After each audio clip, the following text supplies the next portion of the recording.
हाय, annual budget जुलाई 24 को पेश होने वाला है एंड इन्वेस्टर कम्युनिटी में एक्साइटमेंट इस बात को लेकर रहती है कि गवर्नमेंट के बजट एलोकेशन से कौन सा सेक्टर बेनिफिशियरी हो सकता है। काफी सारे इन्वेस्टर्स इसका एस्टिमेट लगाने के लिए इंटरिम बजट का रेफरेंस ले रहे हैं जो कि 1 फरवरी 2024 को आया था। उनका थॉट प्रोसेस ये है कि 3 to 4 मंथ्स पहले जो सेक्टर गवर्नमेंट के फोकस में थे एग्जैक्टली वही सेक्टर्स गवर्नमेंट के फोकस में रह सकते हैं, जो कि ऑफकोर्स गलत भी नहीं है लेकिन उतना अप्रोप्रिएट भी नहीं है, क्योंकि इंटरिम बजट के बाद इलेक्शंस के रिजल्ट भी आए हैं जो कि गवर्नमेंट के फोकस एरिया में थोड़ा चेंज ला सकते हैं। वो ऐसे कि कौन सी पॉपुलेशन क्लास से या कौन से रीजन वाइज एग्जिस्टिंग गवर्नमेंट को कैसा सपोर्ट मिला है उससे भी फोकस एरिया में थोड़ा शिफ्ट होता है। एंड हम सब जानते हैं कि इस बार के इलेक्शन में जो रूरल वोटर है या फिर लो इनकम ग्रुप वाला वोटर है, इससे जो एनडीए गवर्नमेंट को सपोर्ट मिला है वो बिलो एक्सपेक्टेशन है। बट इसका मतलब ये नहीं गवर्नमेंट अपने कोर फोकस वाले सेक्टर से कंप्लीटली यू टर्न ले लेगी। हाँ, जिस सेट ऑफ पॉपुलेशन से गवर्नमेंट को सपोर्ट कम मिला है वहां पर बजट एलोकेशन थोड़ा सा बढ़ सकता है as compare to previous budget. तो इन माय ओपिनियन हमें एक मिला जुला रेफरेंस लेना चाहिए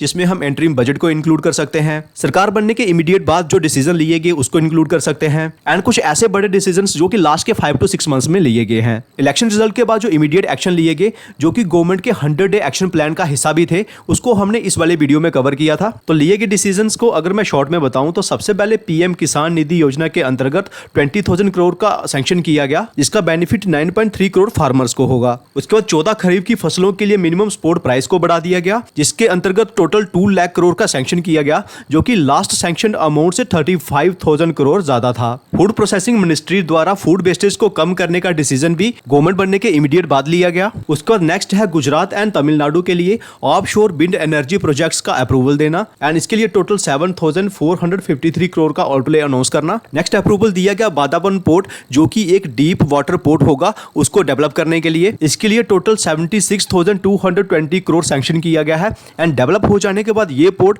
वर्ल्ड वाइड टॉप 10 पोर्ट में आएगा। उसके बाद जो नेक्स्ट डिसीजन है वो ऑफ कोर्स इलेक्शन से पहले ही ले लिया गया था एंड वो था 3 सेमीकंडक्टर प्लांट के सेटअप को अप्रूवल देना। अगर हम एक कंबाइंड रेफरेंस ले उन डिसीजन से जो कि गवर्नमेंट ने इलेक्शन रिजल्ट के बाद में लिए, वो डिसीजन जो इलेक्शन से पहले लिए गए एंड वो एलोकेशंस जो इंटरिम बजट में किए गए, तो सबको मिलाकर अगर देखें तो जो सेक्टर्स बेनिफिशियरी हो सकते हैं उसमें फर्स्ट तो सेमीकंडक्टर है, उसके बाद रिन्यूएबल एनर्जी है, नेक्स्ट रेलवे है, उसके बाद एग्रीकल्चर है एंड देन हाउसिंग है। इससे पहले कि हम इन सेक्टर्स की बेनिफिशियरी कंपनीज को डिस्कस करें तो फर्स्ट टाइम व्यूअर्स को बताना चाहता हूं कि मेरा नाम सुशील है। मेरे काम को अप्रिशिएट करने के लिए आप अपना एक लाइक देकर मुझे अप्रिशिएट भी कर सकते हैं। वीडियो इन्फॉर्मेटिव लगे तो चैनल को सब्सक्राइब भी जरूर करिएगा। मैं सेबी रजिस्टर्ड एडवाइजर नहीं हूं, इसलिए इस वीडियो को काइंडली एजुकेशनल पर्पस के लिए कंसीडर करें एंड किसी सिंगल स्टॉक में अपना सारा इन्वेस्टमेंट कभी ना करें। तो लेट्स स्टार्ट द डिस्कशन। तो सबसे पहले रेलवे सेक्टर पर बात कर लेते हैं जो सिर्फ इसी बजट में नहीं इनफैक्ट आने वाले कई सारे बजट्स का बेनिफिशियरी रह सकता है, क्योंकि एज पर national rail plan up to 2031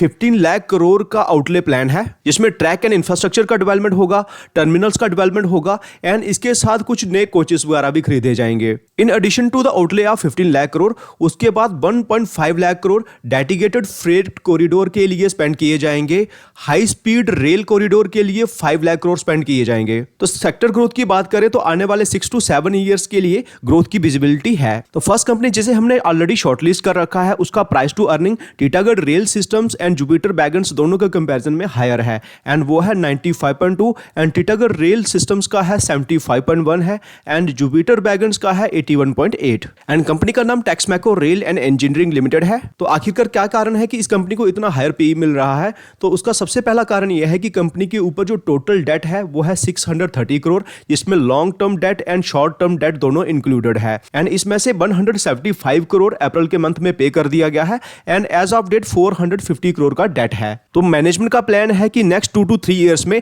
इस कंपनी को डेट फ्री कर दिया जाएगा। उस केस में क्या होगा कि जो 100 करोड़ से ज्यादा इंटरेस्ट पेमेंट में जा रहे हैं ये बच जाएंगे एंड ये फाइनली नेट प्रॉफिट्स में ऐड होंगे। नेक्स्ट रीजन यह है कि कंपनी ने एक डीमर्जर भी फाइल कर रखा है। यहां पर ये अपने rail infra business and green energy business को सेपरेट करने वाले हैं। ग्रीन एनर्जी बिजनेस में प्राइमरली इनका हाइड्रो पावर का बिजनेस है जो कि बहुत ज्यादा प्रॉफिटेबल नहीं है। तो आखिरकार ये डीमर्जर प्लान किया क्यों जा रहा है? क्योंकि अगर आप टेक्समैको के प्रॉफिट एंड लॉस स्टेटमेंट में देखेंगे तो आपको जो ऑपरेटिंग प्रॉफिट मार्जिन है ये मैक्सिमम 7% या 8% के देखने को मिलेंगे। वही अगर टीटागढ़ रेल सिस्टम्स के ऑपरेटिंग प्रॉफिट मार्जिन देखेंगे तो आपको 11% या इवन की 12% तक के ऑपरेटिंग प्रॉफिट मार्जिन देखने को मिलेंगे। एंड टीटागढ़ ने जो रेवेन्यू बनाई है फाइनेंशियल 24 में इसने बनाई है 3800 करोड़ के अप्रॉक्स एंड टेक्समैको ने जो फाइनेंशियल ईयर 24 में रेवेन्यू बनाई है इन्होंने बनाई है 3500 करोड़ के अप्रॉक्स। दोनों की एक जैसी ही रेवेन्यू है लेकिन टीटागढ़ की जो मार्केट कैप है ये है 21,673 करोड़ एंड वही अगर हम टेक्समैको की जो मार्केट कैप देखेंगे वो है 10,726 करोड़। मींस टीटागढ़ की जो मार्केट कैप है वो टेक्समैको के कंपैरिजन में 2 टाइम्स ज्यादा है। टेक्समैको की कम मार्केट कैप का एक बड़ा कारण कंपनी की लो ऑपरेटिंग प्रॉफिट मार्जिन्स भी हैं एंड इन्हीं प्रॉफिट मार्जिन्स को बढ़ाने के लिए कंपनी डीमर्जर ला रही है। तो डीमर्जर के बाद कंपनी में वैल्यू अनलॉकिंग हो सकती है एंड यही कारण है कि टेक्समैको ऑपरेटिंग प्रॉफिट मार्जिन्स कम बनाती है, लेकिन उसके बावजूद भी इसे प्राइस टू अर्निंग आज ज्यादा मिल रहा है as compare to Titagarh rail systems and Jupiter wagons. उसके बाद कंपनी के पास 8,000 करोड़ की ऑर्डर बुक है जो कि फाइनेंशियल ईयर 24 की रेवेन्यू के कंपैरिजन में 2 टाइम्स से भी ज्यादा है। तो इससे हमें नेक्स्ट 1.5 ईयर के लिए रेवेन्यू विजिबिलिटी मिलती है। उसके बाद बेलगारिया में जो इनकी आइकॉनिक स्टील फाउंड्री है ये इकलौती ऐसी फाउंड्री है जिनके प्रोडक्ट्स एसोसिएशन ऑफ अमेरिकन रेलरोड्स द्वारा अप्रूव्ड हैं। तो यहां तक कंसीडर करने की बात आती है तो प्राइस टू अर्निंग अभी थोड़ा हायर है। अगर 70 के अराउंड के पीई पर आता है तो वहां पर कंसीडर किया जा सकता है, या फिर स्टॉक प्राइस में यहां से करेक्शन होती है एंड 210 के अराउंड के लेवल पर आता है तो वहां पर भी कंसीडर किया जा सकता है। इस सेक्टर से एक और स्मॉल कैप कंपनी हमने ओरिएंटल रेल इंफ्रास्ट्रक्चर लिमिटेड को शॉर्टलिस्ट कर रखा है। तो इस वाले कंसोलिडेशन में हमने इस कंपनी को कंसीडर किया था एंड वहां से एक बड़ा अपरन भी हुआ है एंड प्रेजेंटली वैल्यूएशन भी काफी हायर जा चुकी है। कोई सिग्निफिकेंट करेक्शन होती है या कंसोलिडेशन होती है देन आप इसे भी कंसीडर कर सकते हैं। तो उसके बाद आता है हमारा हाउसिंग सेक्टर। तो गवर्नमेंट बनने के वेरी फर्स्ट डे क्या हुआ है कि कैबिनेट ने रूरल एंड अर्बन रीजन में 3 करोड़ हाउसेस के कंस्ट्रक्शन को अप्रूव किया है। तो इस बजट में हमें पीएम आवास योजना के अंतर्गत एक अच्छा बजट एलोकेशन होता हुआ दिख सकता है। तो जिस कंपनी को हमने शॉर्टलिस्ट किया है वो रेपको होम फाइनेंस लिमिटेड है जो कि अफोर्डेबल हाउसिंग फाइनेंस में काम करती है। तो गवर्नमेंट हाउसिंग सेक्टर के लिए जो भी इनिशिएटिव्स ले रही है ये कंपनी उसका one of the biggest beneficiary हो सकती है क्योंकि इनका मेजॉरिटी ऑफ द बिजनेस वैसे ही रीजन से बिलोंग करता है। एक चीज अगर हम नोटिस करें तो कंपनी की रेवेन्यू काफी कंसंट्रेटेड है क्योंकि 56% ऑफ कंपनी की जो लोन बुक है वो तमिलनाडु से ही है एंड इसे अब वो डाइवर्सिफाई करने के लिए कर्नाटका, तेलंगाना, आंध्र प्रदेश पर भी फोकस कर रहे हैं। उसके बाद कंपनी की प्रॉफिटेबिलिटी रेशियोज भी काफी इंप्रूव हो रही है। यहाँ पर नेट इंटरेस्ट मार्जिन्स 4.8% से बढ़कर 5.2% पर पहुंच गए हैं। रिटर्न ऑन इक्विटी 13.5% से बढ़कर 15.8% पर पहुंच गई है एंड रिटर्न ऑन एसेट्स भी 2.5% से बढ़कर 3% पर पहुंच गए हैं। तो उसके बाद अगर हम वैल्यूएशन की बात करें तो उसके लिए हम क्या करते हैं, यहाँ पर प्राइस टू बुक वैल्यू लगा लेते हैं एंड प्रेजेंटली इसकी प्राइस टू बुक वैल्यू है 1.1 की जो कि काफी रीजनेबल है। तो ये कंपनी प्रधानमंत्री आवास योजना की one of the biggest beneficiary हो सकती है, तो इसलिए इस कंपनी को आप कंसीडर कर सकते हैं। तो नेक्स्ट आता है हमारा एग्रीकल्चर सेक्टर एंड इस सेक्टर से हम फर्टिलाइजर कंपनी को स्टडी करने वाले हैं। तो फर्टिलाइजर इंडस्ट्री में क्या हो रहा है कि यूरिया के कंपैरिजन में डाई अमोनियम फॉस्फेट फर्टिलाइजर्स जिसे डैप फर्टिलाइजर कहा जाता है इस पर गवर्नमेंट काफी फोकस कर रही है। पहला कारण यह है कि यूरिया के कंपैरिजन में ये ज्यादा सॉइल फ्रेंडली है एंड दूसरा कारण यह है कि यूरिया के केस में हमें काफी ज्यादा इंपोर्ट पर डिपेंडेंट रहना पड़ता है। तो जिस कंपनी को हमने शॉर्टलिस्ट किया है वो कृषाना फोर्सकैम लिमिटेड है। तो फाइनेंशियल ईयर 23 में क्या हुआ है कि इन्होंने स्पेन से एक प्लांट को एक्वायर किया है एंड उसे रिलोकेट किया है एमपी में एंड इस प्लांट में di ammonium phosphate and nitrogen phosphorus and potassium based complex fertilisers का प्रोडक्शन हो रहा है। वही अगर हम कैपेसिटी यूटिलाइजेशन को भी देखें तो इनकी डैप प्रोडक्शन कैपेसिटी जो है ये 45% ही यूटिलाइज हो पा रही है। तो डैप फर्टिलाइजर से इमर्ज हुई अपॉर्चुनिटी को ग्रैब करने के लिए इनके पास सफिशिएंट कैपेसिटी आज अवेलेबल है। उसके बाद अपने सेगमेंट में ये इकलौता ऐसा ग्रुप है जो कि फुली बैकवर्ड इंटीग्रेटेड है। इसका सिंपल सा मतलब ये है कि बाकी कंपनीज के केस में जो by products as a waste चले जाते हैं तो ये कंपनी उससे कोई वैल्यू ड्रिवन प्रोडक्ट बनाती है एंड यही कारण है कि पीयर में भी अगर हम देखें तो हमें इनके ऑपरेटिंग प्रॉफिट मार्जिन सबसे ज्यादा देखने को मिलेंगे, दैट इज 13.97% जो कि सबसे ज्यादा है। तो कंपनी का मीडियन पीई 34.8 का है, तो मीडियन पीई पर या उससे नीचे के पीई पर मिलती है तो आप इसे कंसीडर भी कर सकते हैं। तो नेक्स्ट कंपनी जिसे आप कंसीडर कर सकते हैं वो सिर्फ एक नहीं यानी कि तीन ऐसे सेक्टर्स में ऑपरेट कर रही है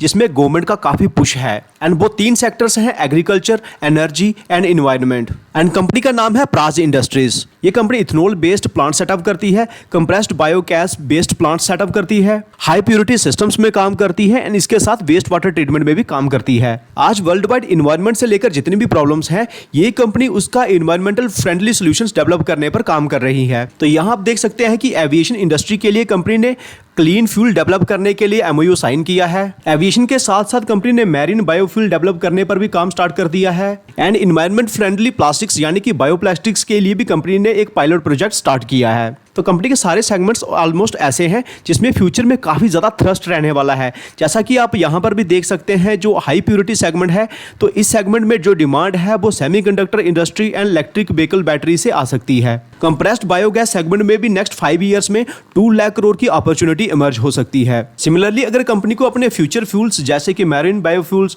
बायोहाइड्रोजन, बायोमेथनॉल, इनमें सक्सेस मिलती है तो ये इनके लिए एडिशनल ट्रिगर पॉइंट्स होंगे। तो उसके बाद कंपनी की ऑर्डर बुक को देखें, जो कि ऑफकोर्स मिलियन में दी हुई है, करोड़ में कन्वर्ट करें तो ये बनती है 3855 करोड़, जिससे हमें ऑलमोस्ट 1 ईयर की रेवेन्यू विजिबिलिटी मिलती है। तो ऑर्डर बुक बहुत ज्यादा इंप्रेसिव नहीं है, इसलिए हमें फ्यूचर में इसके ऑर्डर्स को भी ट्रैक करते रहना होगा। लेकिन कंपनी जिन सेगमेंट्स में ऑपरेट करती है ये काफी फ्यूचरिस्टिक है एंड एक्सपेक्टेड है कि फ्यूचर में कंपनी के पास अच्छे ऑर्डर्स आ सकते हैं। तो इसलिए इस कंपनी को भी आप डिप्स में कंसीडर कर सकते हैं। तो नेक्स्ट आता है हमारा रिन्यूएबल एनर्जी सेक्टर। तो ये सेक्टर सिर्फ इस बजट में ही नहीं बल्कि आने वाले कई सारे बजट्स में लाइमलाइट में रह सकता है, क्योंकि COP26 में इंडिया ने कमिटमेंट किया हुआ है कि बाय 2030 हम अपनी टोटल एनर्जी रिक्वायरमेंट में से 50% जो है वो रिन्यूएबल एनर्जी से पूरा करेंगे and by 2070 net zero carbon emission के टारगेट को अचीव करेंगे। तो रिन्यूएबल एनर्जी सेक्टर से जिस कंपनी को हमने शॉर्टलिस्ट किया हुआ है, काफी सारे इन्वेस्टर्स का कंसर्न है कि प्रमोटर्स ने यहां पर अपनी होल्डिंग को कम किया है। वैसे कंपनी का नाम Sterling and Wilson renewable energy limited है। तो मैं बताना चाहता हूं कि अगर प्रमोटर्स ने अपनी होल्डिंग को कम नहीं किया होता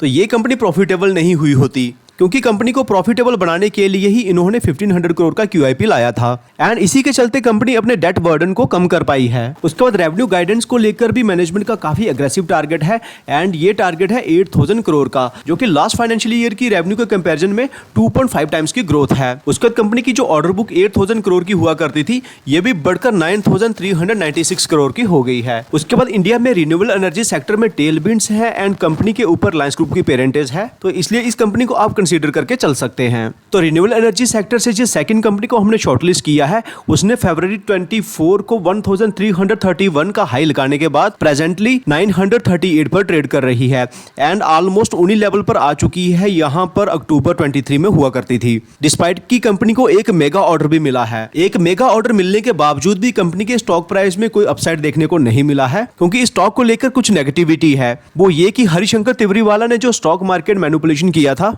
उसमें इस कंपनी का नाम भी था एंड सेकंड नंबर पर आप देख सकते हैं वो है जेनसोल इंजीनियरिंग लिमिटेड। जी हां, हम बात कर रहे हैं जेनसोल इंजीनियरिंग लिमिटेड के बारे में। बट एक बात हमें समझनी होगी कि मैनेजमेंट इसमें चाहे इन्वॉल्व हो या नहीं, लेकिन मैनेजमेंट को फॉल्टी काउंट किया नहीं जा सकता, क्योंकि मैनिपुलेशन करने वाला एक आउटसाइडर है एंड कहीं पर भी मैनेजमेंट का नाम नहीं आया है। तो इस कंपनी को हम क्यों कंसीडर कर सकते हैं? तो सबसे पहला कारण यही है कि कंपनी उन इंडस्ट्रीज में ऑपरेट कर रही है जो कि काफी फास्ट पेस पर ग्रो कर रही है, जिसमें solar, EV leasing and EV manufacturing आती है। ईवी मैन्युफैक्चरिंग में कंपनी का कमर्शियल प्रोडक्शन अभी स्टार्ट नहीं हुआ है, क्योंकि कैपेसिटी डेवलपमेंट अंडर प्रोग्रेस है। तो मैनेजमेंट का यहां पर कहना है कि वो फाइनेंशियल ईयर 25 में इजिली 2000 करोड़ के मार्क को पार कर लेंगे, जो कि फाइनेंशियल ईयर 24 के कंपैरिजन में 100% से ज्यादा की ग्रोथ होगी। एंड उसके पीछे का रीजन भी यही है कि कंपनी के पास जो सोलर से जुड़ी ऑर्डर बुक है वो 1448 करोड़ की है and battery energy storage system से जुड़ी जो ऑर्डर बुक है वो 3100 करोड़ की है। एंड ये जो बेस्ट से जुड़े ऑर्डर्स हैं